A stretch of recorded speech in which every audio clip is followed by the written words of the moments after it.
Iyi ni radiyo BBC gahuza miryango ivugira i Londres kuri metero 19, 25, 31 na 41. Ivugira ku mirongo ya FM mu karere k'ibiyaga bigari no kuri interineti kuri bbcgahuza.com.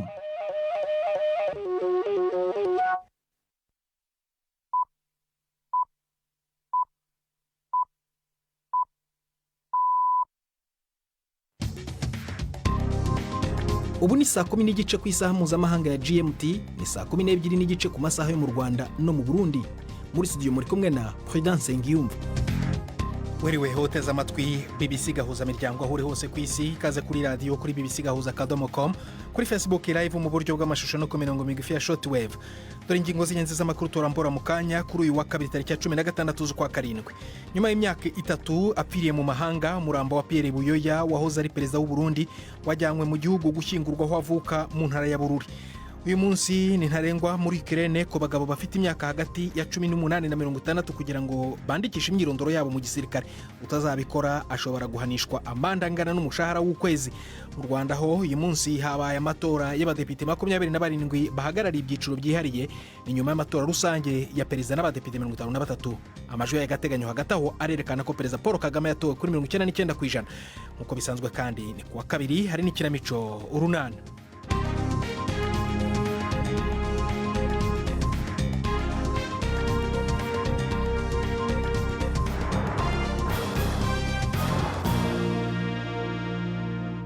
Ikaze ku makuru arambuye duhera muri Ukraine aho uyu munsi ari ntarengwa ku bagabo bafite imyaka iri hagati ya 18 na 60 kugira ngo bandikishe imyirondoro yabo mu gisirikare.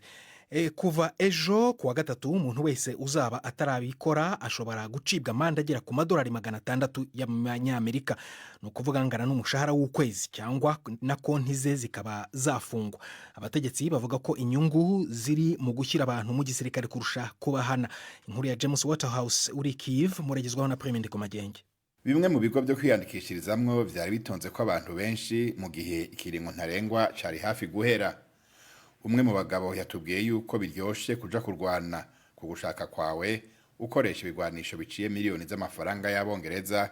Uwundi yavuze yuko atewe impungenge no gusiga wenyene umuhungu wiwe agendana ubumuga, uwo akabagonanwa gusumba. Mu gihe Uburusiya buguma bukoresha ubwinshi bw'ingabo zabwo mu kubandanya bwigarurira utundi turere, leta ya Ukraine itegerezwa kwagura ahironderera izindi ngabo. Ukugonanwa mu kuja ku rugamba byunyurwa n'itegeko ryo guhamagaza abinjira mu ngabo, itegeko ritavuga igihe umuntu amarayo, ariko kwerekana kandi ingene igihugu gikeneye abaja ku rugamba. Benshi mu bitavye ku gushaka kwabo babikoze kera cane, ubu barapfuye, barakomeretse canke bari muri bake bakiri ku rugamba. Minisitiri w'intebe wa Hongiriya Viktor Orban yandikiye abategetsi b'umuryango w'ubumwe bw'ibihugu by'Uburayi EU ababwira ko Donald Trump natorwa azaba yiteguye kuba umuhuza mu ntambara y'Uburusiya na Ukraine. Bwana Orban yanenzwe cyane na EU igihe aheruka gusura Uburusiya mu rugendo rwa diplomasi rwanamujyanye muri Ukraine, mu Bushinwa no guhura na Trump muri Leta Zunze Ubumwe za Amerika. EU yatsindagiye ko Orban usanzwe afitanye umubano wa hafi na Perezida Putin atabonanye nawe mu izina ry'uwo muryango. Tujye mu Rwanda aho nyuma y'amatora rusange yabaye ku cyumweru ku baba mu mahanga n'ejo hashize mu gihugu cyose, uyu munsi wari wahariwe amatora y'abadepite 27 bahagarariye ibyiciro byihariye. Aba bagomba kwiyongera ku bandi 53 bazava mu matora rusange, bityo inteko igizwe n'abadepite 80 ikaba yuzuye. Biteganyijwe ko kuri uyu mugoroba hatangazwa by'agateganyo abatsindiye intebe mu nteko ishinga amategeko mbere yuko batangazwa ku buryo budakuka ku itariki ya 27 z'uku kwezi. Hagati aho komisiyo y'amatora yaraye itangaje by'agateganyo imibare igaragaza ko Paul Kagame ari we uzakomeza kuyobora igihugu, kuko yanikiye abandi bakandida babiri bari bahanganye n'amajwi agera kuri 99%. Inkuru ya Jean-Claude Mwambutsa uri Rubavu. Ku biro by'akarere ka Rubavu niho abahagarariye ababana ubumuga bahakomoka bahuriye ngo batore umudepite umwe uzabahagararira mu nteko ishinga amategeko. Ni nako byagenze mu tundi turere twose, kuko uyu mudepite umwe agomba gusarura amajwi mu gihugu cyose. Ni amatora yamaze igihe gitoya cyane, kuko n'abatora barengaga gato umubare wa 20. Nk'uko byagenze mu matora y'ejo, aha ku cyicaro cy'akarere ka Rubavu hari itsinda ry'abakozi ba komisiyo y'amatora bayayoboye ndetse n'indorerezi byabonekaga ko zoherejwe n'imiryango itagengwa na leta y'imbere mu gihugu. nubwo umudepite utorwa ari umwe ibibazo bimutegereje byo ni byinshi. Aha mu karere ka Rubavu naganiriye na Kiza Aloyize wo mu murenge wa Bugeshi na Tuyishime Innocent wo mu mujyi wa Rubavu, bombi bari mu nteko itora. Baracyavuga ngo mama kiragi, mama gacumba adutesha agaciro, ariko abandi bakayavuga ngo mbese nitutayabita cyatuma mutamugara. Nimu dukora ubuvugizi bavuga ntibavuga ko bafite ubumuga bikagererwaho, urumva rwose bizacamo nta kibazo muzamukoze. Bibaye byiza atekeza ko inyunganirangingo n'insimburangingo zaza kuri mituweli zigashyirwa ku bitaro bikuru by'akarere, kuko ujya gusaba ugasanga hari umuntu urwaye cyangwa se umuntu ukeneye insimburangingo, bikasaba ko umubyeyi amujyana za Gatagara na za Hehe nta bushobozi afite, bikagora akarere kumuhereza amafaranga wenda n'akarere katarabiteganyije, ugasanga umuntu kurwarira mu nzu ni ikibazo. Uyu munsi kandi hagomba kurara hamenyekanye abadepite 24 bahagarariye abagore mu rwego rwo kubahiriza ihame rya 30%, aba bagatorwa n'abagize inteko zibahagarariye mu nzego z'ibanze. Kuri kaminuza yigenga ya Kigali ishami ryayo rya Rubavu hari hashyizwe ibiro by'itora. Naganiriye na Madame Saverine Ugiriwabo wari mu nteko itora, ambwira icyo yiteze ku badepite baza gutorwa. Nifuza ko umugore uzatambuka mu rwego rw'igihugu ko habaho gukorera ubuvugizi abadamu bakiri hasi batari babasha kugira akazi ko gukora nabo bakazamuka. Mu bucuruzi ni ukutuvuganira kugira ngo umudamu ari we wese yitinyuke ku buryo yagana ibigo by'imari akaba yabona amafaranga bidakomeye. Ikindi akaba yavuganira abadamu kugira ngo hahandi batageraga nabo bitinyuke bazamuke nabo bahagere. Abandi bagomba kwemezwa mu matora y'uyu munsi ni abadepite 2 bahagarariye urubyiruko. Iki kibaye icyiciro cya nyuma cy'amatora, nyuma yabaye ku munsi w'ejo mu buryo bwa rusange ndetse n'ayabaye mu mpera z'icyumweru gishize yo yitabiriwe n'abanyarwanda baba mu mahanga. Ejo mu ijoro rero akanama gashinzwe amatora mu Rwanda kamaze gutangaza ko Paul Kagame wa FPR Inkotanyi aza ku isonga by'agateganyo n'amajwi 99%. Abayoboke ba FPR hamwe n'andi mashyaka yamushyigikiye bishimiye iyo ntsinzi, bari bahuriye kuri Ntare Arena, hari icyiciro cya FPR i Kigali, maze Paul Kagame ababwira icyo iyo ntsinzi ivuze. Icyizere muha umuntu nyine sinabona uko ngisobanura. Naho iriya mibare yerekanaga ni hejuru cyane, ntabwo ari imibare gusa. Niyo biza kuba 100%, ntabwo ari imibare gusa. Ya mibare irimo kiriya cyizere, nicyo cyangombwa. Ibintu bidasanzwe, niyo mpamvu abenshi batabyumva bakabinenga, ariko bigakomeza ahubwo bikiyongera. Ibi kandi ndabigarukaho ni ubudasa bwa FPR, ni ubudasa bw'abanyarwanda. Ndabashimira rero nk'abanyarwanda, ndabashimira nka FPR ituri imbere mu bitekerezo, mu bikorwa, mu ngiro ya politiki. Ndashimira urubyiruko mwebwe.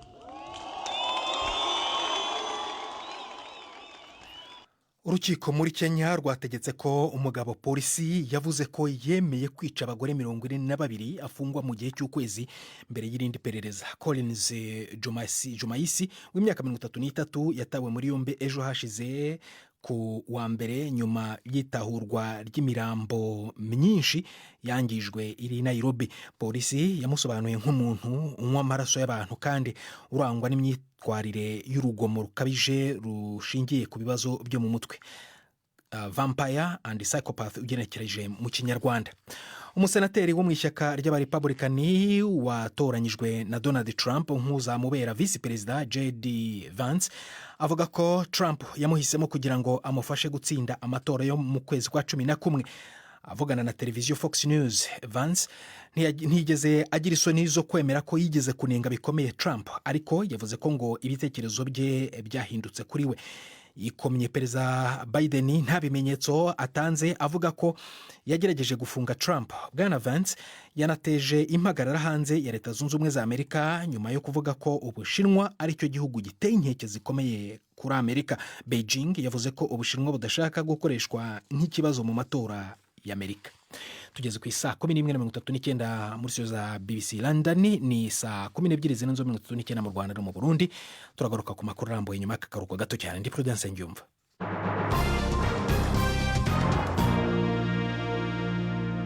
Uwahoze ari umukuru w'igihugu cy'u Burundi Pierre Buyoya yakoze urugendo rwe rwa nyuma rwo gutaha mu gihugu cy'amavuko nubwo atakiri muzima. Umurambo we watahanywe uyu munsi kugira ngo azashyingurwe aho avuka mu Rutovu mu ntara ya Bururi. Hari hashize imyaka irenga 3 apfiriye mu Bufaransa aho yari yajyanywe byihuta kuvurwa. Yahise ashyingurwa mu gihugu cya Mali aho yari asigaye aba nyuma yo kuhakora imyaka irenga 3 ahagarariye umuryango w'ibihugu bya Afurika mu karere ka Sahel. Inkuru ya Prime Ndikomagenguri Nairobi. Rubaye urugendo rwa nyuma rw'umwe mu bagize nyinshi mu buzima bw'igihugu cy'u Burundi. Urubanza rwo kumushingura muri indwi ruzoba urw'umuryango wiwe gusa, nta teka ry'igihugu Buyoya azohabwa na leta y'igihugu yategetse inshuro zibiri. Bimwe mu vyakozwe ku butegetsi bwiwe n'ubu biracari mu biranga igihugu nk'amasezerano n'ibendera vy'ubumwe bw'abarundi n'amasezerano y'amahoro yarusha yo mu 2000 yafashije kurangiza imyaka y'indyane mu Burundi. Ariko iragi ryiwe ntiribonwa kumwe. Kabiri kose yafashe ubutegetsi yabufashe ku nguvu za gisirikare, ariko kandi hompi abuvako mu mahoro. Ariko urupfu rw'uwamusubiriye ubwa mbere Melchior Ndadaye nirwo rutumye adatahana iteka ry'igihugu. Yapfuye haheze amezi 2 aciriwe umunyororo w'ubuzima bwose ku ruhara yoba yaragize mu rupfu rw'uwo yamusubiriye. Ico gihano ni nayo mpamvu umukuru w'igihugu Evariste Ndayishimiye yatanze mu gusigura igituma leta atana kimwe yakoze canke izokora mu kumusezera. Hari mu mpera y'ukwezi kwa 12 mu 2020 Pierre Buyoya haheze indwi 2 apfuye. Amategeko agenga igihugu burya aratomoye. None murigira mubona ufunzwe aja gutora. Mwebwe ntimuzi gutandukanya uwamaze gukubitwa intahe mu gahanga n'utarakubitwa intahe mu gahanga, ntimuzi kubatandukanya. None ntimwumva yuko bafunzwe. None leta hari responsibility sigari mufiseko. Abasigaye umuryango we jewe waratumye umuntu aza kumbaza ngo mbega ngo none ngo mwana azoronka uburenganzira bwo guhambwa mu gihugu ciwe. Nace ndamwishura nti umurundi wese arafise uburenganzira bwo guhambwa aho ibisekuru vyiwe biri, kandi birabanezereza kandi ntibababajwe no gukora leta atacizokora. Buyoya ariko yapfuye atarengutse imbere ya sentare ngo yumvirizwe yongere yisigure ku rubanza. Yagumye avuga yuko rwatewe n'imvo za politike, rwagaruwe inyuma y'imyaka irenga 25 inyuma yaho aneguriye ikiringo ca gatatu c'umuhisi President Pierre Nkurunziza. Ubundi Buyoya avuga yuko iyarusha bari bumvikanye ku rupfu rwa Ndadaye rwari kwigwa n'umugwi w'igihugu ujejwe kumenya ukuri ku mabi yashikiye Burundi kuva ku muzo w'abakoroni mu mpera y'ikinjana ca 19. Ukumuganduka ko bwa nyuma bitegekanijwe mu mpera z'indwi nyene. Amakuru ava muri Palestine aravuga ko abantu benshi bishwe cyangwa bagakomerekera i Gaza mu rundi ruhuri rw'ibitero bya Israel. Minisiteri y'ubuzima igenzurwa na Hamas i Gaza yavuze ko abantu bagera kuri 17 bishwe, abandi barenga 20 bagakomerekera igihe harimo bagakomerekera mu modoka igihe imodoka barimo nyine yarashwe mu karere ka Mawasi gafatwa nk'agatekanyo. Igitero cya kabiri biravugwa ko kibasiye kafetariya y'ishuri ry'umuryango w'abibumbye UNRWA riri mu nkambi y'impunzi ya Nuseirat. Amakuru ataremezwa aravuga ko aho hantu abantu 12 bishwe. Igisirikare cya Israel kiravuga ko cyari kigamije kwica abarwanyi b'abanyapalestine kandi ko kiri kureba amakuru y'abasivile bivugwa ko bakomeretse. Gareth Southgate yeguye ku mwanya w'umutoza w'ikipe y'igihugu y'umupira w'amaguru y'Ubwongereza.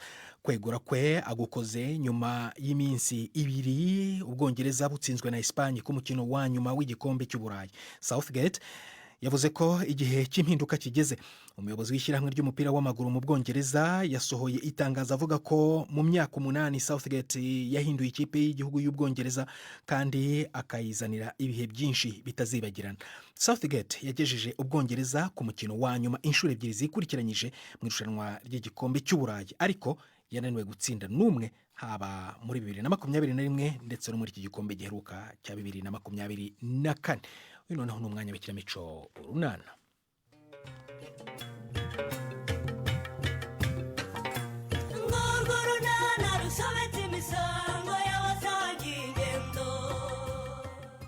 Narame yatahanye intsinzi akesha gahunda nzamurabushobozi bw'umunyeshuri. Nyirabazungu nawe akanyamuneza ni kose. N'urunana. ese kumenya uwo muhungu rwose atari bukwemerere ko dutaha mama. ubundi se wamurekeye hano Kareme ko nari mukumbuye rwose. aho sarba aho ngageza we umuhungu mwejo muzukuru wanje mwiza we angera useke mugambi wacu none se mama Karame ngabagiye ko nta numwe ucaracara ku muharo. niba bagiye kuvoma niba bagiye simbizi ntombaze. nari nje kureba amanota ya Narame aya Kingston nanje rwose banyuzaho nkorera barayanyereka. kugira ngo se namenya aho yabibitse bya bipapuro rwose bayamuhaho Kareme ntabwo nzi aho yabishyize. yageze ngaho se ko mfite amatsiko mama kubera ukuntu rwose uriya mwana agira umuhate mu ishuri mfite amatsiko yo kumenya amanota ye. kugira ngo se ndabizi Kareme nabonye azana icyo gipapuro agitwariye mu birere yishimye ariko sinitayeho rwose sinarebye sinanamubajije. mbega mama ubwo ntiwigeze ureba kuri bilete z'abana koko ntaramuze imbaraga amaze iminsi akoresha muri ya gahunda nzamurabushobozi muve mu banyeshuri bafite intege nkeya mu masomo yabo. ariko se urumva utandenganya Kareme Nyirabazungu sinzi gusoma sinzi kwandika urumva rwose ndebaho ibiki. ubwira umwana akagusobanurira ibyanditseho mama. yewe sinabyitayeho rero. yewe ngaho mpereza Migambi uwo dutahe icyari kinzanye sinkibonye. Migambi bajya bakunzanira buri munsi dukine duseke tubyine ngo ucire imigani muzukuru mwija la ubu rwose nicujije igihe cyashize ntabasha kugera iwanyu kubera amakimbirane nari mfitanye na nyoko. ariko se ibyo nibyo kubwira umwana ungana gutyo koko mama. Kareme uzi ko Migambi wawe aseka ngahita nkwibuka ukingana utya koko aseka nkawe neza. uko ni ugukabya rwose mama ubu imyaka 20 rwose ishize uracyanyibuka ngana na Migambi. nabyibuka se aho ntugira ngo iyo myaka yose uvuga ku mubyeyi ntibiba ari nk'ejo rwose hashize mwana wa. kuki mumbeshyira mwe abagabo mwe. ariko rero ntugire ngo na Stefano akora cyane nati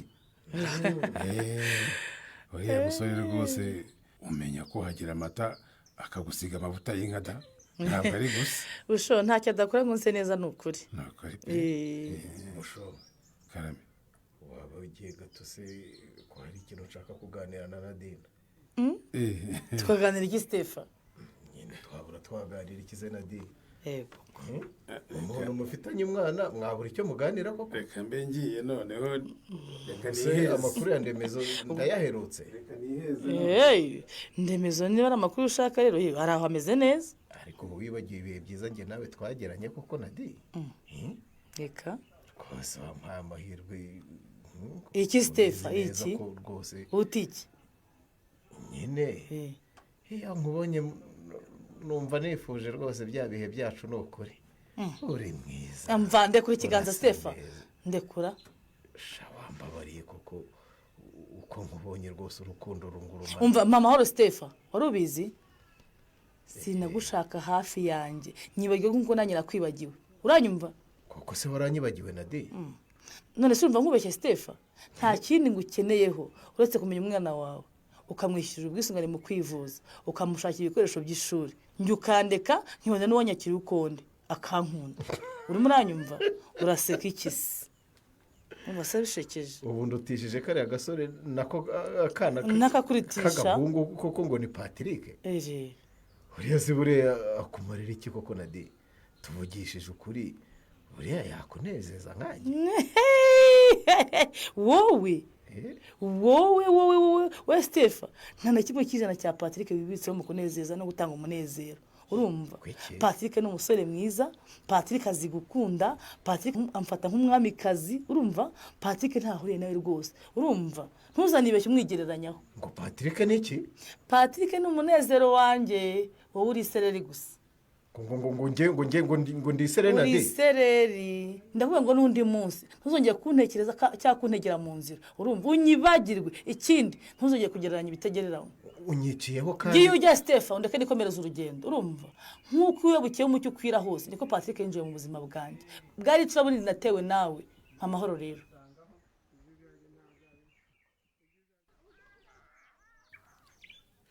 none se birete wagiye mu nzu ugiye kunzanira iri he ntara nahise nyibagirwa kubera migambi. Genda Narame nawe ukunda abana koko. Wagiye mu nzu ugiye gushaka iyo ndangamanota. Wihekera umwana uheriyo.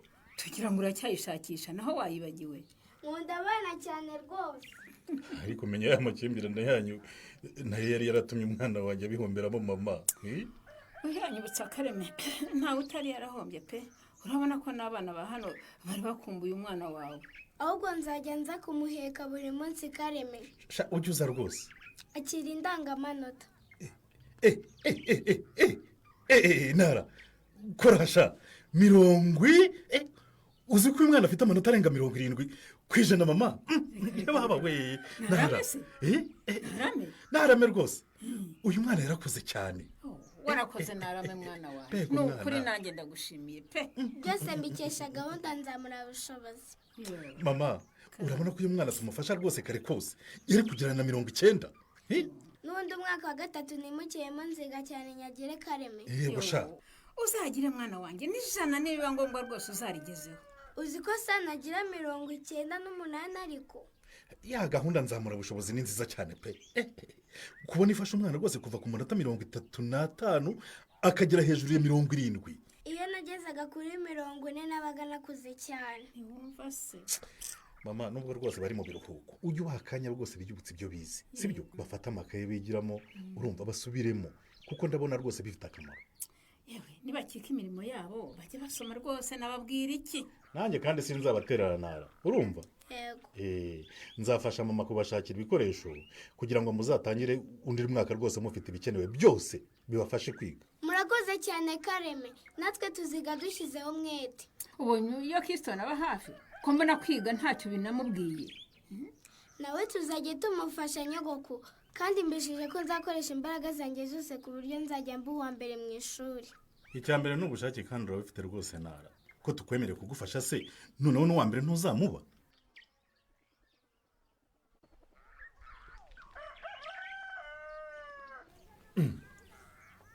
Kunkuna niwe naho turagira muri bayi. Ndakurahiye sinsubira mu gishanga kuvoma Rureme. Reka singiye kwasiga umugongo. Reka twararangaye rwose. Ibi biti twari kubitera izuba ritarava. Yewe no gushaka abandi bantu babivomerera rero. Kuko ngiyewe ndatsinzwe pe. Ariko rero twumenya tunafite ikindi kibazo rwose muri bayi. Gute se Rureme? None se ko uyu muntu azananyura ari akubwahaguma ntiwabonye ko ibiti bateye byakuze. Aha narabibonye wa muntu. Kuki byacu gukura bigenda byuma kandi tuvomera buri munsi rwose. Kubera iki? Rero tugiye kuzagwa mu nzira tuzamukana amazi uyu musozi ahubwo. Simbyumva rwose. Yego twatinze kubitera ariko twateye dukurikirana pe. Ibyabo niba byarabonye imvura ni nka kabiri gusa. Ubundi nabo baravomera nkatwe. None ikibazo kiri he buriya ku byacu? Ntabwo mbyumva nanjye twese turavomerera ibyabo bigakura ibyacu ntibikure. Harimo ikibazo rero. None se ko nzi ko twanabiguze muri pepiniyeri imwe nabo Rureme. Nanjye nicyo nibaza. Ubu ko ntifuza ko itumba rizasanga ibiti byacu bitarakura murebwa ye. Wenda imvura y'umuhindo ishobora kwasiga amahoro. Ariko itumba nirisanga aha hantu hadateye ibiti n'ibyatsi birwanya isuri sinzi ko bizagenda pe. Ahora niki? Ariko urabizi Rureme? Ndakumva. Umva. Ugabanya imbaraga ukoresha wita ku nka zawe uzizane hano mu murima. Nyumvira murebwe redi. Ndeka kwita ku nka zanjye muri iri zuba uragira ngo zizishwe n'inzara koko. Yewe nibyo. Arizo zikeneye imbaraga, ari ibiti nabyo birazikeneye.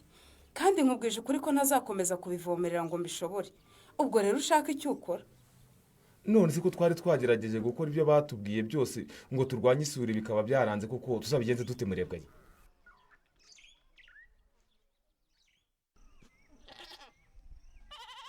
Ahwi. Kera kabaye wa mukobwa ngo waraje ahita yicara ku rubaraza bushoro. Araje se koko kankwa? Niko kire. Karame papa. Bite byawe mwana wa. Niko. Ko nta muriro ufite. Bimeze biturarwaye se? Arwaye kire. Vuga aho babara nibiba ngombwa tukujyane kwa muganga. Kuko birakabije kire. ninde wababwiye se ko ndwaye mama? none se wa mwana we kutakirya bikaba bigaragara ko impamvu watinze kugera hano wabitewe n'intege nke z'umubiri, urumva uri muzima koko? niko kire uraba barahiye. Naho papa, impamvu natinze nuko twari tukigera mu matsinda na bagenzi banjye. none se kwiga bihuriye hehe no kunanirwa kurya? reba uko umeze, wakonkobotse, amaso yinjiye mu gihanga ariko sinakubwira. kuki utakirya kire? N'ababeshye mfite ubwoba papa, ndahangayitse cyane ku buryo umwanya wanjye wose numva nawukoresha niga. none se mwana wanjye ubwo nutarya kuko urumva utazarwara n'ibyo bizamini rwose ntubikore. si ibizamini gusa, hari ikindi kibazo uyu mukobwa adashaka kutubwira bushoboka. ndabizi ko ibizamini bya leta rwose bihangayikisha. niko se kire? Karame papa. urumva utihemukira mwana wa? ni ukugerageza rwose ukarya. Erega njye na bajovine twagize igitekerezo cyo kwigomwa ibiryo papa, tugasengera ibizamini kugira ngo tuzabone amanota menshi twifuza. aho ntimunyumvira bushoboka, uwo mukobwa azaguma udari nyamara. sinkubujije gusenga rwose kire, ariko nanone rero ugomba kurya ukirinde kwicisha inzara kuko umubiri wawe rwose ukeneye imbaraga zizagufasha no gukora ibyo bizamini neza. ahubwo ndaje mugaburira birye mwicaye iruhande. nuko mugaburira ku ngufu da. ariko rero namwe mumfashe gusenga, ndabizi mujya mu misa kuri pasika no kuri noheli, ariko ndabinginze muri iyi minsi muzindukire mu misa ya mu gitondo munsabira pe.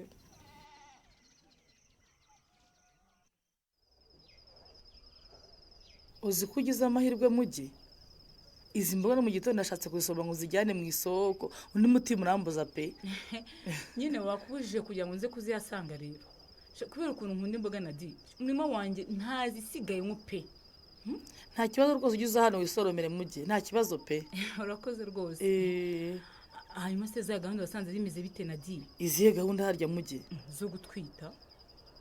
umva wagiye ku kigo nderabuzima se cyangwa ku mujyanama w'ubuzima? nta na hamwe ndajya, ndacyasenga ngo ntarabona imihango mugi. wisetsa na di ubwo se gusenga byatuma itaziramutse utarasamye? mana yanjye, imana ibimfashemo mbe narasamye pe. ni ukuri mugi, kuko inda ya Patrick niyo nzira yanjye yonyine yo guhindura ubuzima pe. none se bazagiye ku kigo nderabuzima bakagusuzuma ntugume mu gihirahiro? mana we, tekereza ko naba mbonye aho ndambika umusaya burundu mugi. ndabizi Patrick ntiyambwira ngo kugenda ntwite umwana we pe. kandi uhora wikanga ko ari bukubwire ngo ugende. shamuye nubwo dufata neza ngenda ndemezo rwose, mba mfite ubwoba ko umunsi umwe ashobora kumbwira ngo nimuvire mu rugo, niyo mpamvu nkeneye kumutwitira rwose. ikibazo cyawe ni ukubikora mutabyumvikanye na di.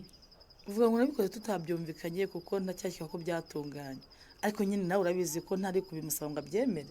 aha tekereza ko mu gitondo nahuye na rwa rugabo ngo ni Stefano, rukiyakunzanaho iby'inka yarembye mugi. ati iki se kandi urabona ko atajya yiburira ngo ndacyagukunda, ngo ibihe byiza twagiranye, twabyaranye umwana asikiwe ateri zaharuzwa, ntazi ko ndi mwese ncyange na pato wanjye. ngo kwande patusha, ndashaka ko nterinda ku bubi n'ubwiza nkamubyarira umwana sha mugi, kandi maze kumumenya neza neza ku buryo ninsanga ntwita umwana sinzongera kumugusha neza ntakoresheje agakingirizo. ubwo se andi mayeri uzakoresha ni ayahe na di? iyi migambi ya Nadine sizamuhira biramutse bigenze uko abyifuza, se Patrick yabyakira ati? naho mu kiganiro urunana cy'ubutaha. ikinamico urunana mwitegurirwa n'umuryango Urunana Development Communication, mukayikurikira kuri radiyo BBC kuwa 2 no kuwa 4 saa 12:45 z'umugoroba. ikinamico urunana kandi mwayikurikira kuri YouTube. kuyigeraho andika ijambo ikinamico urunana official maze utange n'ibitekerezo. uramutse ufite ikibazo cyangwa igitekerezo kandi wifuza kutugezaho, watwohereza ubutumwa bugufi bwanditse kuri telefoni igendanwa 0783 18 10 64. mushobora kandi kunyuza ubutumwa kuri paji yacu ya Facebook. kuyigeraho ni ukwandika ijambo urunana. dusubikiye ikiganiro urunana cy'uyu munsi, naho butaha. barakoze bagenzi bacu mu ikinamico urunana, ni nabo batugejeje ku musozo w'ibiganiro byacu. twafashijwe na Suzanne Leonan kugira ngo amajwi akugeraho ameze neza. Ageni Prudence Ngiyumva wakoze guhitamo gusangira umugoroba wawe nawe na BBC Gahuza Imiryango. Rararyana na ejo.